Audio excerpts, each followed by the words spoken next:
നമസ്കാരം. ഞാനിപ്പോൾ ഇടുക്കി ജില്ലയിൽ ചേറ്റൂരി എന്ന ഗ്രാമത്തിലാണ്. എൻ്റെ ഭാര്യയുടെ വീട്ടിലാണ് ഈ പ്രാവശ്യത്തെ വിഷു ആഘോഷിക്കുന്നത്. ഇവിടെ വന്നപ്പോൾ അതിമനോഹരമായ ഈ ഗ്രാമത്തിൻ്റെ ദൃശ്യങ്ങൾ ഒന്ന് പകർത്താൻ ആഗ്രഹിക്കുകയാണ്. ഇതാ ഈ ചെടി നോക്കൂ, ഇതൊരു വള്ളിച്ചെടിയാണ്. ഇതിൻ്റെ പേര് ട്രംപറ്റ് വള്ളി എന്നാണ്. ഇതുപോലെ വെറൈറ്റി ആയിട്ടുള്ള ഒരുപാട് ചെടികൾ എൻ്റെ അമ്മ ഇവിടെ നട്ടു വളർത്തിയിട്ടുണ്ട്. അതൊന്ന് പരിചയപ്പെടുത്തുകയാണ്. നോക്കൂ, ഇതാ നമ്മുടെ നാട്ടിൽ ഇങ്ങനെയുള്ള ചില പ്രത്യേക കാഴ്ചകളുണ്ട്. ഇത് ചെമ്പരത്തി കൊണ്ടുള്ള വേലിയാണ്. ഈ ഗ്രാമത്തെ മനോഹരമാക്കാൻ ഇവിടുത്തെ ഗ്രാമീണരായിട്ടുള്ള ജനങ്ങൾ എന്തെല്ലാം പ്രകൃതി രമണീയമായ കാര്യങ്ങളാണ് ചെയ്തു വെക്കുന്നതെന്ന് നമുക്ക് കണ്ടറിയാം. ഇത് പടത്താളി എന്ന് പറയുന്ന പുഷ്പമാണ്. പിന്നെ ഇതൊരു പ്രത്യേകതരം ചെത്തി, ചെറിയ ചെത്തി പൂവാണ് ഇതിൽ നമുക്ക് കാണാൻ സാധിക്കുന്നത്. അത് അറിയാം, അരളിപ്പൂവാണ്.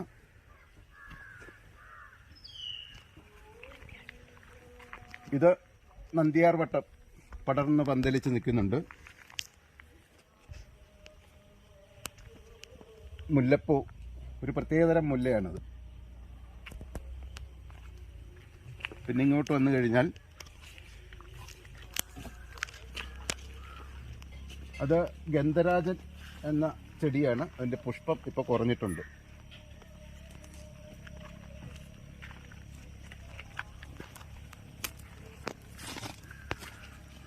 ഈ ചെടിയുടെ പേരെന്തായിരുന്നു?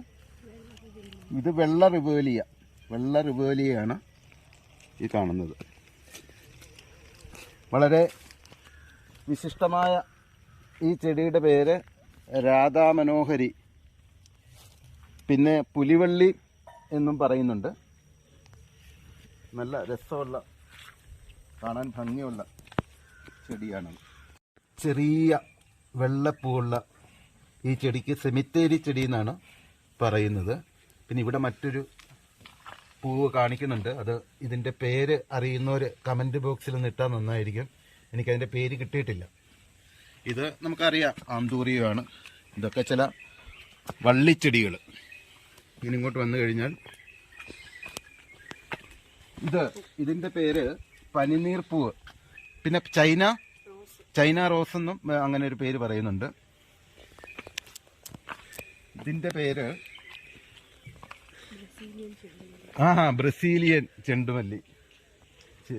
പൂവ് ഇപ്പം നാശമായി തുടങ്ങിയിട്ടുണ്ട്, എന്നാലും നല്ല ഭംഗിയാണ്. ഇത് വരയൻ കാശിത്തുമ്പ എന്ന് പറയുന്ന ചെടിയാണ്.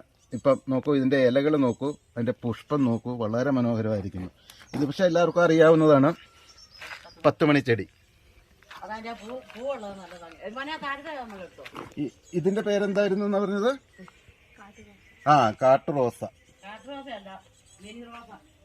മിനി റോസ എന്നും പറയുന്നുണ്ട്. ഇനി ഇതാ അതിമനോഹരമായ ഈ ചെടിയുടെ പേര് വെള്ള രാജകുമാരി എന്നാണ്. മനോഹരമായ റോസ് നിങ്ങൾക്ക് കാണാം. ഇത് എല്ലാവർക്കും പരിചയമുള്ള ചെടിയാണിത്, ജമന്തി. ഇതിന്റെ പേര് അമരി എന്നാണ്. നീലം അമരി എന്ന് ആണ് പറയുന്നത്. ഈ ചെടി ബോൾസ് എന്ന് പറയുന്നുണ്ട്. പിന്നെ കാശിത്തുമ്പ അല്ലേ, അതിന്റെ പേരെന്താണ്? ഡിക്കോണിയ. മലയാളം പേരൊന്നും ഇല്ലേ? ഡിക്കോണിയ. ശരി. ഒരു ഓർക്കിഡ് ഇനത്തിൽപ്പെട്ട ഒരു ചെടിയാണിത്. ഇത് ഈ കാശിത്തുമ്പയുടെ തന്നെ മറ്റൊരു വെറൈറ്റിയാണ് ഇത് കാണിക്കുന്നത്. ഇത് മുമ്പ് പറഞ്ഞിരുന്നല്ലോ, നീലാമരി. ഹനുമാൻ കിരീടം, വധുകിരീടം എന്നാണ് ഈ ചെടിയുടെ പേര്. നോക്കൂ, അതിൻ്റെ ആ പൂവ് നമ്മൾ പെൺകുട്ടികൾ വധുവായിട്ട് വരുന്ന സമയത്ത് തലയിൽ ചൂടി വെക്കുന്ന കിരീടത്തിൻ്റെ ആകൃതിയിലാണ്. അതുകൊണ്ടായിരിക്കാം വധുകിരീടം എന്ന പേര്. ഇതൊരു പ്രത്യേകതരം ബോൾസാണ്. ഇത് എന്താണ്? നീലത്തുമ്പപ്പൂവ്. അടുത്ത് കാണിച്ചു. ഹൈഡ്രാഞ്ചിയ. ഇതിന്റെ പേരെന്താണ്? ഇതൊരു തരം ജമന്തിയാണെന്ന് തോന്നുന്നില്ലേ? ഓക്കെ. പ്രത്യേകതരം റോസാണിത്. ഇതാ നോക്കൂ, വലിയ, സാധാരണയിൽ കവിഞ്ഞ വലിയ ചെത്തിപ്പൂവാണിത്. ഇതിന്റെ പേരല്ലേ അസാലിയ എന്ന് പറയുന്നത്? അസാലിയ എന്ന് പറയുന്ന ചെടിയാണിത്. ഉണ്ടോ ഒരു പ്രത്യേകതരം റോസ്. ഈ വീട്ടിൽ റോസിന്റെ ഒരുപാട് വെറൈറ്റികളുണ്ട്. അതിലൊന്നാണിത്. ഇത് ഒരുപക്ഷെ പലരും ആദ്യമായിട്ട് കാണുമായിരിക്കും. ഇത് മരുന്ന് ചെത്തി, ഔഷധ ചെത്തി എന്നാണ് അതിൻ്റെ പേര് അമ്മ പറഞ്ഞത്. ഇത് എല്ലാവർക്കും അറിയാം. ഇത് കോഴിവാലൻ, ചിലയിടത്തൊക്കെ മയിൽപ്പൂവ് എന്ന് പറയും. ഇത്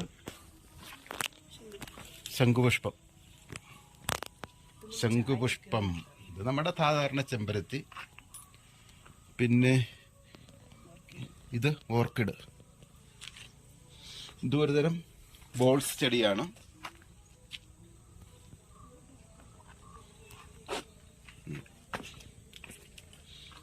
പ്രത്യേകതരം റോസ.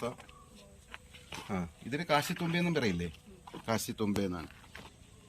ഇത് ബാംഗ്ലൂരിൽ നിന്ന് ഇറക്കുമതി ചെയ്ത ഒരു പ്രത്യേകതരം റോസാണ്.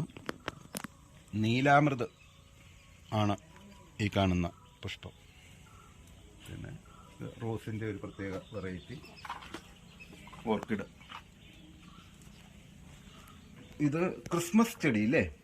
ക്രിസ്മസ് ചെടി എന്നാണ് ഇതിന്റെ പേര് ഇവിടെ പറയുന്നത് കേട്ടത്. ഇതൊക്കെ പ്രത്യേകം ബോൾസ് മാതിരിയുള്ളത്. ഇത് ക്രിസ്മസ് ചെടിയുടെ വേറൊരു വെറൈറ്റി ആണെന്ന് തോന്നുന്നു. പ്രത്യേകതരം ബോൾസ്. ഇതെന്തുവാണിത്? ഇത് എന്ത് ചെടിയാണ്? മനസ്സിലായിട്ടില്ല. ഈ ചെടിയുടെ പേര് ടൊറീനിയ എന്നാണ് പറഞ്ഞത്. ഇതുണ്ട്, ഇത് വിചിത്രമായ ഒരു പൂവ്. ഇതിന് കമ്മൽ ചെടി എന്നാണ് പറയുന്നത്. താഴത്തെ കമ്മൽ ചെടി. ഇത് എനിക്ക് തോന്നുന്നു ക്രിസ്മസ് പൂവ് തന്നെയാണ് തോന്നുന്നു. തക്കാളി. ഇപ്പൊ കണ്ടുകൊണ്ടിരിക്കുന്നത് മെക്സിക്കൻ ഹീദർ എന്ന വളരെ അപൂർവനം ഒരു ചെടിയാണ്. ഇത് പ്രത്യേക സ്ഥലങ്ങളിൽ മാത്രമേ അത് ചെടി പിടിക്കുകയും പൂക്കുകയും ചെയ്യാറുള്ളൂ. ഇത് നിങ്ങൾ ഈ ഇടുക്കിയുടെ സൗന്ദര്യം കാണണമെങ്കിൽ താഴോട്ടൊന്ന് നോക്കൂ. ഇത് ഏലത്തോട്ടമാണ്. ഏലത്തോട്ടത്തില് ഏലക്കായുടെ പൂവ്, ഏലക്കായ പിടിച്ചു വരുന്ന സമയമാണ്. കുറച്ച് താഴോട്ടൊന്ന് ഇറങ്ങിക്കാൻ മോനെ. ഇല താഴോട്ടൊന്ന് ഇറങ്ങിയിട്ട് വീഴരുത്. നാരങ്ങ അല്ലേ ഇത്? ചെറുനാരങ്ങ അല്ലേ? മോനെ അതൊന്ന് കാണിച്ച്. ചെറുനാരങ്ങ നാരങ്ങ കിടക്കുന്നു.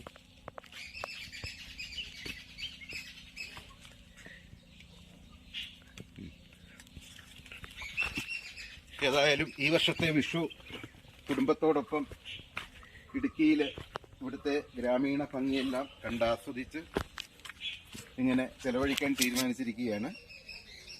എല്ലാവർക്കും ഹൃദയം നിറഞ്ഞ വിഷു ആശംസകൾ നേർന്നുകൊണ്ട് നമസ്കാരം.